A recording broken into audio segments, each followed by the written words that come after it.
We're going to talk now about this concept of 100% responsibility. What is 100% responsibility? Here's the best model that I have found to incorporate 100% responsibility. I hear different people saying 100% responsibility. My mind goes to, again, what about those people overseas in the war that are getting killed? How can I be responsible? And if we're all one, how am I responsible for the one doing the killing and the one that got killed? I don't like that feeling. And this is the biggest bone of contention that I've had with people with Ho'oponopono, is the idea of taking on 100% full responsibility for their reality, for their matrix. It's a couple ways of looking at it. I'm going to show you this model in a second. But ultimately, it's not about saying that you are responsible so you can feel guilty or feel bad. It's more proactive than that. It's about the idea that if I do take on this idea of 100% responsibility, what shifts and happens? Again, it goes back to getting the data. You're saying, well, I don't even want to think like that. I don't want to consider that. That would make me feel bad. And some people go like, boy, that would make me feel pretty powerful. Then I'd be like God and all the different things that would come with that. But as an exercise to say, if I tried that on and just imagine, okay, I am responsible for all that stuff, what data do I start to get? You know, if we have, let's use this line over here. If here's our belief that we're saying I am partially responsible for my reality, but the other part of it, let's say 80%, is coming in, is I'm not responsible. I'm a victim to that. I'm at the effect of that. I'm not the cause of that. I'm the effect of that. And maybe I'm a cause of 20% of it. So basically, the more percentage that you say I am not the cause of it, the more the victim mentality comes in. If you say, I am not the cause of this over here, I'm not the cause of that war in Afghanistan, I'm not even the cause of the dog not getting fed next door, which is feeling bad because all the possibilities, if I only have 7 plus or minus 2, well, how can I be responsible for it all?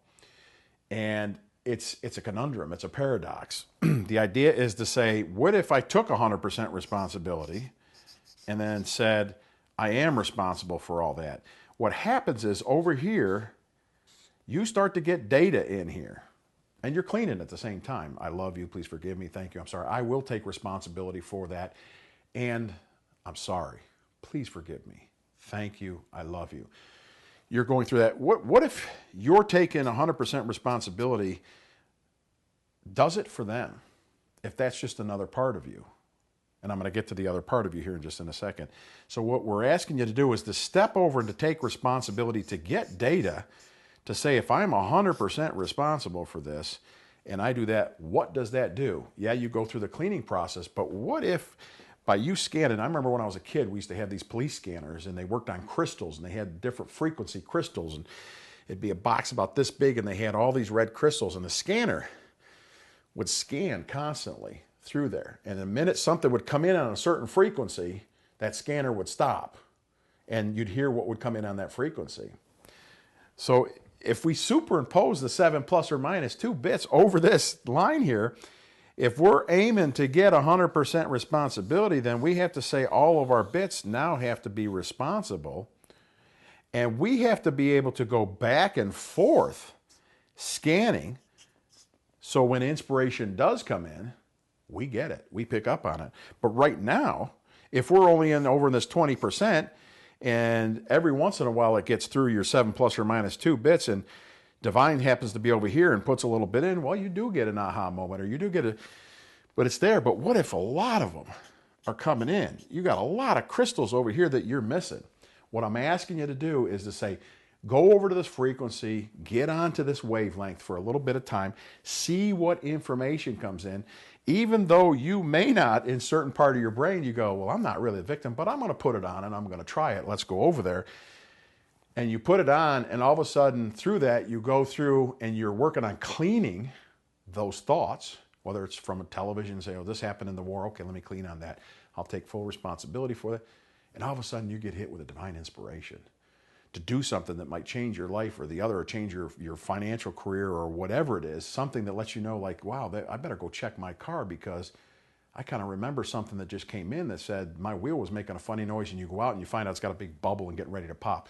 Thank you. You know, that information, who knows what's going to come in over here. So the idea is we want to start now saying, instead of being a victim 100% or 20% or whatever level it is, that what if we now start to say, no, I'll take 100% responsibility from one end of the spectrum to the other, and I'll clean on everything that comes into my reality, because I am more interested in the data that comes in here from the divine, from spirit, than I am saying I'm worried about whether I'm right or wrong about being 100% responsible. I hope that makes sense to you. So let's take the concept of 100% responsibility from here and bring it up here. If we take 100% responsibility, if you get up in the morning and I'm there and you start telling me about the dreams that you had and all the evil things that happened in the dreams, and this person did this and this one did this, and I can't believe she said this to me and did this to me, I'd let you go on because I'm interested to hear different stories. I like hearing stories and what people's dreams are. But at a certain point, I'd say, and I've actually seen people do this, they get upset at their spouse because of what happened in their dream. They get upset at their kids or their boss because of what happened in their dream. And you say, wait a minute, whose dream was that? Well, it was my dream. Well, who's responsible for that? They want to go, because in their model of reality of this big dream that we have outside of our sleeping state, we want to believe that there's other forces that are coming in and making us do things, the stimulus response stuff. So in the dream, that carries over, and people want to go, well, it's her fault. Well, if she hadn't said that the night before, I might not have had those dreams. It's not. So what is it really, though, when you have a dream? Whose dream is it? All those characters in that dream, everything that came from that dream, goes into a magic box, projects it through your sleep, and you think you can't tell the difference. When you're in a dream, you think it's real until you wake up. Think about that. Until you wake up and come out of the dream, have a different level of conscious, you say, wow, that wasn't real. It was real while you're in it. So your mind, your brain is taking in and then projecting into your reality without conscious awareness, but you have a little bit of it to remember it. Everything within that dream, all the characters, everything they said are yours. I remember listening to, and you are 100% responsible for that dream and what comes out of it. I remember hearing somebody say they were watching a movie, and they were from England, and I've seen this personally myself with other people, and as it was going through, they were going back and forth. It might have been Hamlet or something, where the lady said, "That's a proper English person." Now and he was like, "Madam, they're actors acting out a role. It was written by somebody. It may or may not have happened, but that isn't really what a proper English person." So what's happening is that they start to take on the projection of what they think it should or shouldn't be. But in a sense, she's correct. It's her dream in this awake state. Who says that what happens to us during sleep, the thoughts that come in, go through, project on into our reality, aren't happening here too? There's some of the Star Trek shows, some of the movies that I've watched, where they'll plug in and they'll find out what your wants and what your preferences are, put you in for a vacation, because they're traveling through outer space. They can't land and go on a vacation like we can, so they take the people's minds and they go through these holodeck experiences where everything is extremely real to them, because the computer overtakes the senses. But they plug into different stories and scenarios that they can have, so by the time they come out of it, they're like, wow, it's like a good dream. If you have a good dream, going to the beach, you win the lottery, all kinds of things come out, and you go like, wow, that was great. I feel refreshed. I'm ready to get up and go for the day, as opposed to something else happening. So imagine now that same mechanism on a higher level, that there's another awakening that occurs beyond what you're watching right now, beyond the TV set or the computer screen that you're looking at, beyond listening to my voice, that this is a real dream. This is another dream, that this is data, this is information that comes in. I recently read a book, listening to talk. It was a 2-hour talk by this gentleman, and he'd written a book about the idea of how technology is getting really close with these virtual reality machines that people get into it. When people see the movie Avatar recently, it was so real in the 3D that when they came out of it, they had a lot of people they had to treat for depression because they believed they were there, and then they came out into this reality. That reality was better, and they were depressed. They felt bad. They felt terrible. So this guy said that the virtual reality machines are getting so good that it can actually, if they could tap into the nerve centers in your arms, or even more so in your spinal column, tap into those nerve centers, that they could stimulate the idea that you're feeling something. That pretty soon virtual reality, where you're going to be able to go and they're going to make you feel like it's a tree right there, or they're going to make you feel like you're walking on grass, or you put another type of shoes on. So that soon we won't be able to tell the difference. There's a certain level that when that information comes in, what we see, what we hear, what we taste, what we smell, what we feel, that it'll overwhelm the 7 plus or minus 2 bits to the point that we think it's real. Now just imagine people sitting in a theater with glasses on. A lot of times with movies, we think they're real. We get into a movie, we feel that it's real, we're there. Now with the 3D glasses, it's even more so. What if something was able to take over all your senses, plug into that, tap into that, and then at the end of this whole thing, he comes up with a scenario that says, sorry, it's already happening. You're living in a 3D. There is something tapping into you right now that is taking control of your senses. What you think you feel, you don't really feel. It's generated by a computer. So it was, and it's whether is that true or not, I don't know if it's true or not. However, the concept, when you consider it, took me back and like, wow, okay, what if something like that was true, that there is another realm, another matrix, so to speak, beyond the one that we're in? How do we get out of that? How do we begin to see something?